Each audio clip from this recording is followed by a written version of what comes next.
the very basic question, what is quant or what is a quantitative process?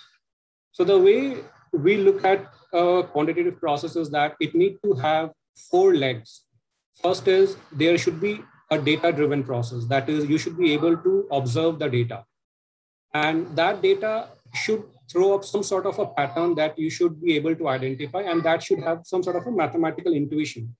Now, the word to note over here is the intuition and not the mathematical equation, or for that matter, any kind of mathematical property. The reason being that maths is just a tool, right? So unless you are yourself aware of any relationship or a causality that actually holds in the universe or in the real world, math will give you some conclusion or some number or some information about it. So for instance, if you draw some number about the amount of hair that is there on your head and the number of stars in the sky, and if you put it in a mathematical tool, you will find some information about the relationship, and then people who's blindly following it will probably say, oh, okay, there is a relationship between my hair and the number of stars in the sky, which kind of does not make sense. So whenever you are trying to introduce any quant-driven pattern on any variable, it is very important to have an intuitive understanding whether there can be some relationship between those variables or not.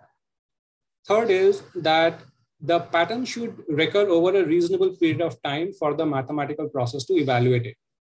And last is that it should be tested for its statistical significance. Now, there are little extra jargons over here, but just to break it down, if you are looking at any data pattern, there can be a lot of noise inside it. And for data to give you any meaningful information, the information should be significant in the sense it should hold true over a long period of time, whether in a good market or in a bad market.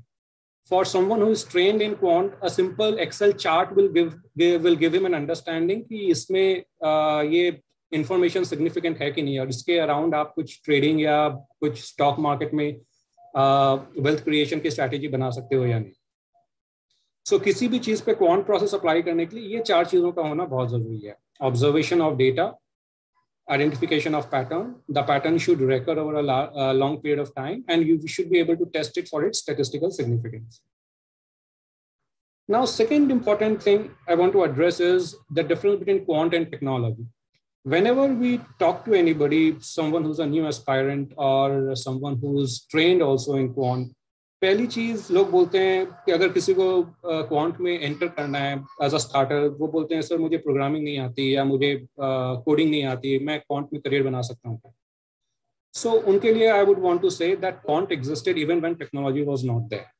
So for instance, आज के date में factor investing में लो volatility एक anomaly है जिसपे काफी academic research papers लिखे हैं, काफी रियल लाइफ फंड्स भी उस पे मैनेज होते हैं. Low vol anomaly was identified back in 60s and 70s.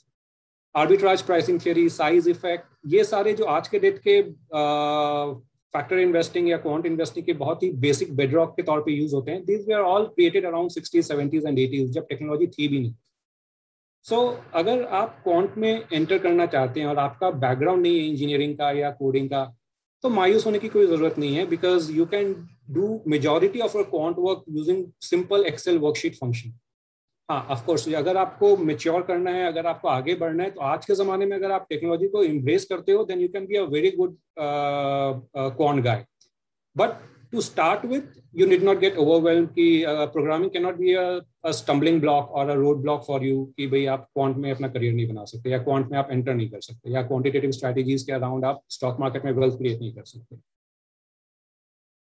So just a trivia, आज के डेट में अगर एक फंडामेंटल एनालिस्ट पी रेशियो को देखता है तो वो बोलता है कि it is the number of years that the number of years of earnings that you are paying for the company to acquire its share.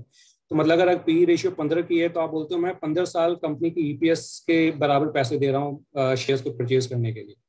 ये अगर एक क्वांट का बंदा पी रेशियो को देखेगा, वो उसको यील्ड के तौर पे देखता है. 1/15 इज बेसिकली 6.67%. तो वो बोलता है कि आज के डेट में मार्केट में अगर 15 के पी पे कोई स्टॉक पड़ा है, मतलब मार्केट उसको 6.7% यील्ड पे डिस्काउंट कर रहा है. और ये यील्ड जो है एक अगर आप उसको एक मैथमेटिकल फॉर्म में प्रेजेंट करो तो एक इनफाइनाइट जीपी ज्योमेट्रिक प्रोग्रेशन की सीरीज बनती है जो कि आपको सिमिलर सॉल्यूशन देती है, जो कि आपको एक पी रेशियो देगा। तो अगर आप आज के दौर पे एक किसी स्टॉक को पी रेशियो के तौर पे इवैल्यूएट करते हो तो इनडायरेक्टली आप किसी ना किसी तरह से उसमें क्वांट इन्फॉर्मेशन लगा ही रहे हो।